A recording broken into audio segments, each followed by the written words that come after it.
प्रातः क्लास चल रहा था 23 मई 1968 गुरुवार को 11वें पेज के मध्यांश में बात चल रही थी। गंगा यमुना आदि जो भी नदियां हैं, वो चाहे चैतन्य नदियां हों, चाहे जड़ जल की नदियां हों, उनमें तो कचरा पड़ता ही है। ऊंची स्टेज से पहाड़ों से आती है तब निर्मल जल होता है, और मैदान में जाती है तो गुरु लोग कितना स्नान कराते हैं नदियों में। वो जड़ जल की नदियां तो प्रतीक हैं, है तो वास्तव में ज्ञान गंगाओं की बात। और वो स्थूल जड़ जल की गंगाएं यमुनाएं भी तो सृष्टि में अनादिकाल से चली आ रही है ना। सतयुग में भी थी, त्रेता में भी थी, तो ऐसे ही वो चैतन्य ज्ञान गंगाएं भी संगम युग में शूटिंग होती है तब तो होती ही है। बाकी ईश्वर की नई दुनिया में वो तो ज्ञान प्रायः लोप हो जाता है ना। महाविनाश के अंदर वो नदियां निकलती हैं ज्ञान सागर से। अच्छा चलो, शुद्ध हो करके पानी चढ़ता है ऊपर में। कोई सूरज की गर्मी पड़ती है, उस गर्मी में समंदर का जल भाप बन के ऊपर उड़ता है, तो जितना भी वो खारा खारा नमक है वो नीचे ही रह जाएगा ना। हाँ? तो पवित्र जल ऊपर जाता है। हाँ। तो शुद्ध करते हैं नदियों को कौन? ज्ञान सूर्य का हो, ज्ञान सागर का हो।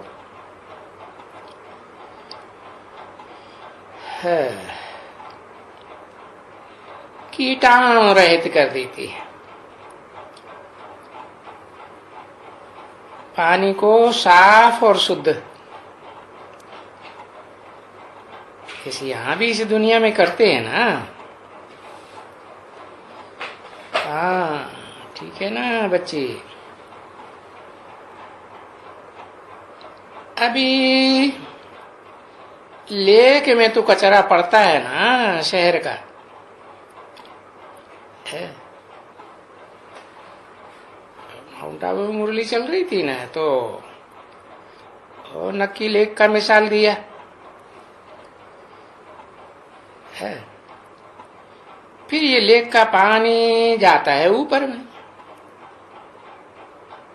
जब महाविनाश काल में एटम बम फटते हैं, गर्मी बहुत बढ़ जाती है, तो पानी सूखेगा ना। हाँ। तो भाप बन करके ऊपर जाता है और साफ हो करके फिर आता है ऊपर से नीचे। किसमें आता है? वही शास्त्रों में जिनको कहा है हिमालय राजा हिमवान। कौन है? जहां बर्फ ही बर्फ ढकी रहती है, बर्फ जमी रहती है ना हिमालय पहाड़ पर। तो कौन है पार्टधारी? दादा लेखराज ब्रह्मा है। उनकी बुद्धि चलती ही नहीं है। जितना शिव बाप ने प्रवेश करके ज्ञान सुनाई दिया, उतना बस उतना ही याद रहता है। तो देखो, ये लेक का पानी ऊपर में जाता है और साफ हो करके फिर आता है। कहाँ आता है? दादा लेखराज ब्रह्मा के मन बुद्धि में आता है ना। आता है और तुम पीते हो है? ब्रह्मा के मुख से जो भी ज्ञान निकलता है, बेसिक ज्ञान, वो तुम नहीं पीते हो, तुम बच्चे पीते हो। समझा ना? इसमें इसको ही फिर तीर्थ कहते हैं। ऐसे समझते हैं कि यही तीर्थ है। था माने स्थान, तीर माने किनारा, माना एक ठिकाने लगाने वाला यही स्थान आकर के इसमें स्नान भी करते हैं। है ज्ञान स्नान की बात, कोई स्थूल जल में स्नान करने की बात तो है नहीं। अभी स्नान जब करते हैं तो तब तो शहर का पानी गंदा जाता है ना, उसमें है तो पानी तो गंदा है ना। क्यों गंदा है? अरे उनको संग का रंग लगता है कि नहीं? नीचे गलीज आत्माएं गोद में आती हैं तो संग का रंग नहीं लगता है? लगता है कि नहीं? किसको?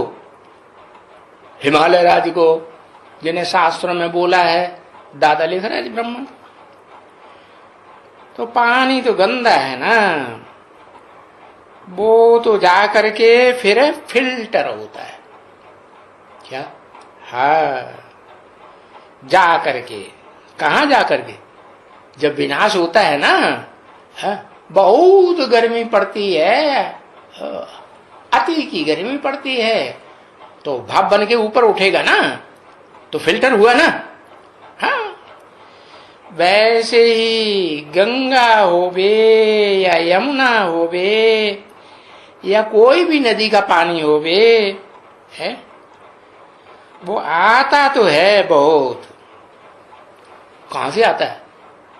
वही हिमालय पहाड़ से ही आता है ना, है? पहाड़ों से ही नदियां निकलती। फिर जब बहता है तो सब शहरों का कचरा उसमें जाके पड़ता है।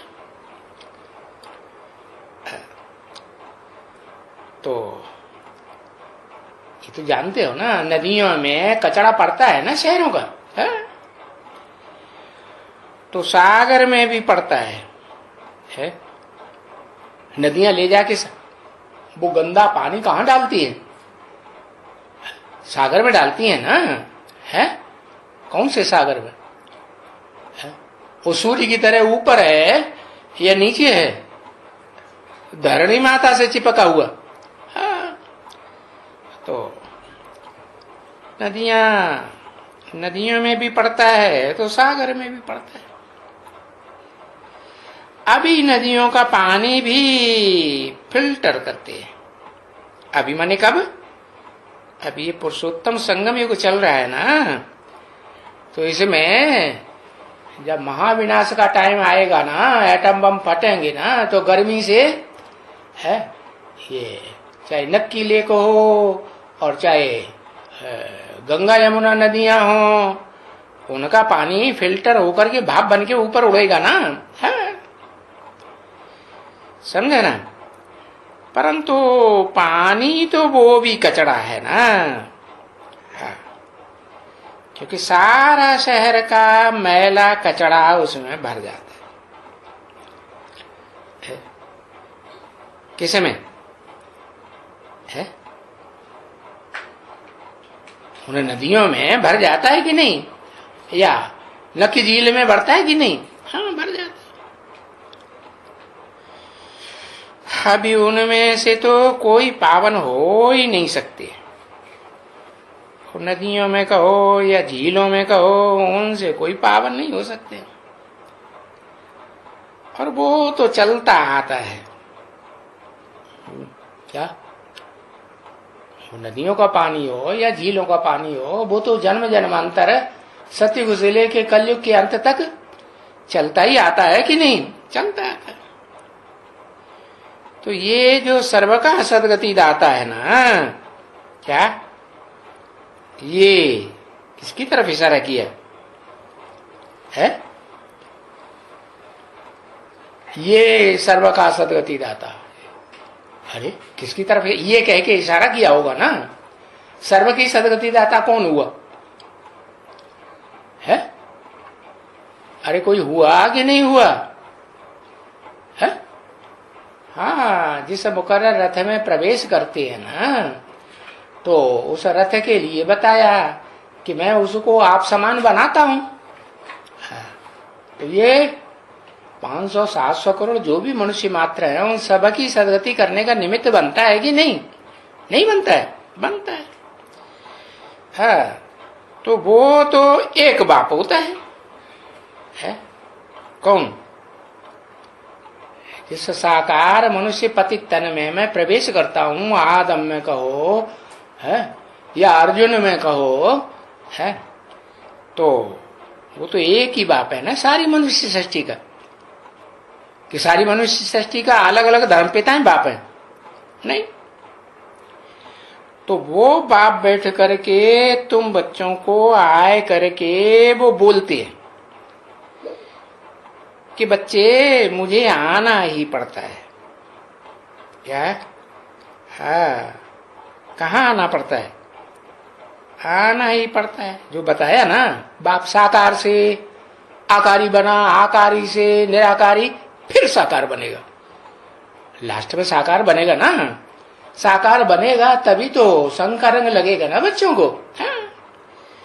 हाँ, संग का रंग लगेगा तो याद करेंगे, मन बुद्धि से याद करेंगे ना।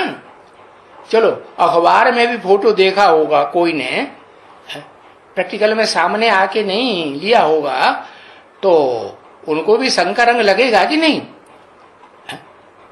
टीवी में देखा होगा तो संग का रंग नहीं लगेगा। हाँ, तो शरीर तो बच्चे मुझे चाहिए ना, तो मैं शरीर लेता ही वो है। वो शरीर कौन सा शरीर है? जो इस सृष्टि में सबसे जास्ती पतित तन होता है, उसको, हाँ, उस एक तन को, मुकर्रर रथ को सबसे जास्ती पावन बनाने के लिए है वो शरीर लेता है।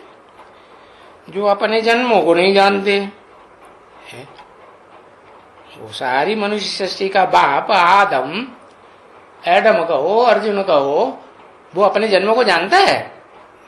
गीता में भी तो कहा है कि अर्जुन तू अपने जन्मों को नहीं जानता, मैं बताता हूं। है? कहा कि नहीं? है? तो अपने जन्मों को जानते नहीं हैं और अंतिम जन्म हो भी 84वां जन्म, 84 के चक्कर का अंतिम जन्म हुआ ना। तो अंतिम जन्म में वो बोलते हैं है कि भाई बहुत जन्मों के अंत के जन्म का भी अंतिम जन्म तुम बताओ किसका है? कोई है या नहीं? बहुत जन्म माने 84 जन्म, और 84 जन्म में जो सन 36 में 84 जन्म हुआ कि नहीं? हाँ, उसका भी अंतिम जन्म 84 जन्म में वानप्रस्थ अवस्था में 60 साल में आता हूं ना, तो उसका भी अंतिम जन्म, अंत के जन्म, तो वो 100 साल पूरा होता है कि नहीं है? 40 साल ब्रह्मा की गाए जाते हैं, तो 60 साल में वो 40 साल जोड़े तो कौन सा सन आया? है? बाप का प्रत्यक्षता वर्ष आता है ना। है? कौन सी आत्मा का? वही आत्मा का, मुकर्रर रहता धारी का।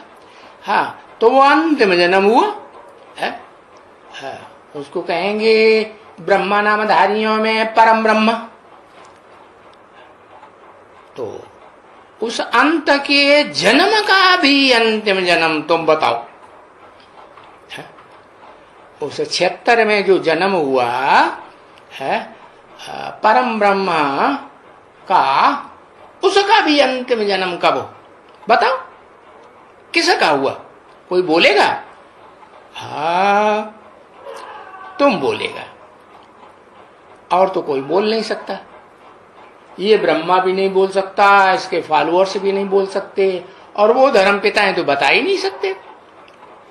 तो ये जो लक्ष्मी नारायण है ना, ये कौन से,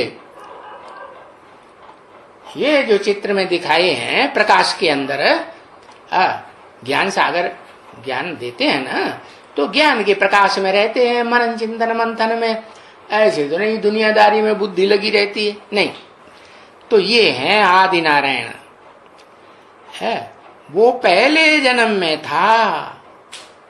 क्या, ये जो 84 जन्म पूरे होते हैं, अंत का भी अंत का जन्म, तो पहला जन्म कहेंगे जब से कहेंगे षष्ठी की आदि संबत एक एक एक। हाँ, तो वो पहले जन्म में था। हाँ, इसलिए कहा जाता है आदि नारायण आदि लक्ष्मी।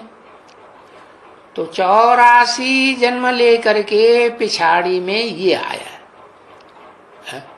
हाँ, मैं उसके शरीर में प्रवेश करता हूं, इसके ब्रह्मा के तन में नहीं, वो धर्म पिताओं के तन में भी नहीं। जो 84 जन्म के अंत के भी जन्म के अंत में है, मैं आता हूं। अभी वो तो नाम नहीं है ना, है कौन सा, वो तो जन्म बाई जन्म भिन्न नाम बनते जाते हैं, नाम बदलते जाते हैं, रूप बदलते जाते हैं, देश बदलते जाते हैं, काल बदलता जाता है, नहीं। हाँ, तो पीछे आकर के तमो प्रधान बने। कैसे तमो प्रधान, एकदम गरीब है। हाँ, गरीब किसे कहा, गरीब तो कहा ही जाता है किसों को है, जिसके पास हाँ, काम करने लायक निरोगी शरीर हो। शरीर भी कैसा है, हाँ, अल्लंजम पुंजम भज गोविंदम। भूख लगती होगी कि नहीं, नहीं लगती होगी। अच्छा अच्छा, बचपन से ही जब पैदा हुआ तो लीवर खराब होगा। क्या खराब होगा, लीवर। वर माने श्रेष्ठ और ली माने लिया, माने जो कुछ भी जन्म जन्मांतर है। वर तो वर वधु किसे कहा जाता है, पति पत्नी को आ जाता है ना। तो भी जन्म जन्मांतर जो भी पति पत्नी बन के रहे ना, उसमें बहुत सुख भोगा होगा। तो इंद्रियों से जब बहुत सुख भोगेंगे, चाहे ज्ञान इंद्रियों से चाहे कर्म इंद्रियों से, तो सुख भोगते भोगते आत्मा नीचे गिरेगी कि नहीं। हाँ, तो अंतिम जन्म में एकदम गरीब सांवरा बनता है। अब था तो गोरी आत्मा षष्ठी के आदि में है, फिर देखो लास्ट में आकर के वो आत्मा बनी है सांवरी। इसलिए यादगार में चाहे वो कृष्ण का चेहरा हो मंदिरों में, और चाहे वो राम का चेहरा हो मंदिरों में, और चाहे वो शिवलिंग हो मंदिरों में, कैसे रंग का दिखाते हैं। मंदिरों में देखा कि नहीं, कैसे रंग का दिखाते हैं, काला दिखाते हैं, एकदम काला भुजंग, समझा ना। तो फिर उनका नाम भी फिराए देते हैं। जब काले से गोरा सांवरा बनते हैं, वो सांवरे से गोरा बनते हैं, तो उनका नाम बदल देते हैं। क्या नर अर्जुन से क्या बन जाते, नारायण बन जाते। और नारायण का अर्थ तो तुम्हें बता ही दिया। क्या, नार माने ज्ञान जल, अयन माने घर। हाँ, जो ज्ञान जल का घर बन जाता है। देखो यादगार में विष्णु को कहाँ दिखाते हैं, नेपाल में जाके देखना, काठमांडू में वो तालाब दिखाया है, उसमें पानी भरा हुआ है, उसके बीच में विष्णु का चित्र रखा हुआ। तो यादगार है ना। हाँ, तो नाम उनका फिर जाता है। क्या नाम पड़ जाता है? नर से नारायण। तो यादगार देखो, लक्ष्मी नारायण के मंदिर होते हैं ना, तो उसमें विष्णु का चित्र अलग दिखाया जाता है कि नहीं? विष्णु का भी चित्र दिखाया जाता है, और फिर 16 कला संपूर्ण सतयुगी नारायण का भी चित्र दिखाते हैं। तो आत्मा अभी पतित बनी है, तो आत्मा को पतित से फिर पावन कौन बनावेगा? है? कोई तो बनावेगा या नहीं? है? तो आत्मा पतित है तो शरीर भी पतित है। बीज गंदा हो गया, डिफेक्टेड हो गया, तो वृक्ष कैसा बनेगा? वो भी डिफेक्टेड होगा ना, कीड़े लगेंगे कि नहीं? हा? तो हो गया सांवरा आखिरी जन्म। तो बाप बैठ करके फिर आकर के ज्ञान चिच्छा पर चढ़ाते हैं। किसको? उस मुकर्रर धारी को, जो अंतिम जन्म में सबसे जास्ती सांवरा बनता है। सब धर्म पिताओं से जास्ती सांवरा, और सब धर्म पिताओं के मुकाबले सबसे जास्ती गोरा। एक ही जन्म में कि 2-4 जन्मों में? एक ही जन्म में बनता है। हाँ, तो फिर सुप्रीम सोल आत्माओं का बाप बैठ करके फिर ज्ञान चिच्छा पर उसे चढ़ाते हैं। किस लिए? है? कि ज्ञान जल में स्नान करते करते क्या बन जाए? गोरा बन जाए। काम चिच्छा पर अभी चढ़े हुए हैं, जन्म जन्मांतर के काले बन गए, और ज्ञान चिच्छा पर चढ़ने से तो गोरे बनेंगे ना। और इसको कहते हैं ज्ञान की चिता, ज्ञान अग्नि। ज्ञान से बनती है फिर योग अग्नि। तो अभी वो ज्ञान कौन देवे है? जिससे योग अग्नि भी प्रज्वलित हो जाए। है? और योग अग्नि में तो पवित्रता आएगी। तो ज्ञान देते हैं फिर ज्ञान का सागर। क्या कौन देते हैं? हाँ, बोला ना, वो ज्ञान का सागर भी मैं हूं। कौन? शिव। क्या वो ज्ञान देने वाली पतित आत्मा होती है या पावन आत्मा? कौन देगी? पावन आत्मा। तो वो तो बुद्धिमानों की बुद्धि एक ही शिव है जो एवर प्योर है, कभी अपवित्र बनता ही नहीं। पतित से पतित कामी कांटे में आता है और निरंतर उसमें बैठ के पार्ट बजाता है, तो ही पतित बनता है, संकरंग लगता है नहीं। और वो धर्म पिताएं पतित तन में आते हैं तो उनका क्या हाल होता है? उसी एक जन्म में पतित बन जाते कि नहीं? हाँ, समझा ना? हाँ, तो एक तो पवित्र कैसे बनते हैं है? फिर जन्म लेते रहेंगे, और जन्म जन्मांतर का पाप फिर कैसे कटेगा?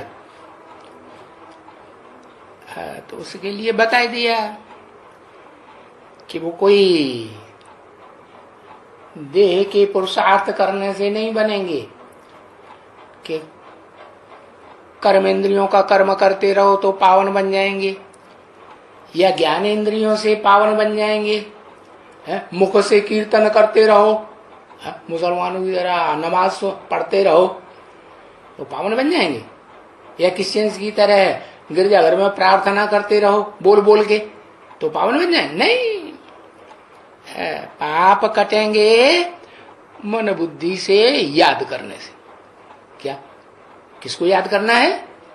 निराकार को याद किया जा सकता है। निराकार ज्योति बिंदु है ना, बिंदु को तो चाहे जितना सूक्ष्म बना दो, उसकी लंबाई चौड़ाई तो होती नहीं। तो उस ज्योति बिंदु को याद करने से पाप कटेंगे। बाप को याद करना है मन बुद्धि से, कभी भी कोई मनुष्य आदर को याद नहीं करना, चाहे वो कितना भी धर्म पिता हो इस सृष्टि का। जैसे क्राइस्ट है ना, 500-700 करोड़ में से 200-250 करोड़ तो उसके फॉलोअर्स बन जाते हैं, नहीं बनते? हाँ, तो उसको भी अगर याद किया तो वो भी मनुष्य है कि देवता है कि भगवान है? हाँ, मनुष्य है ना, है चंचल मन वाला मनुष्य है। तो किसी मनुष्य मात्र को याद नहीं करना है सिवाय एक बात के, ओम शांति।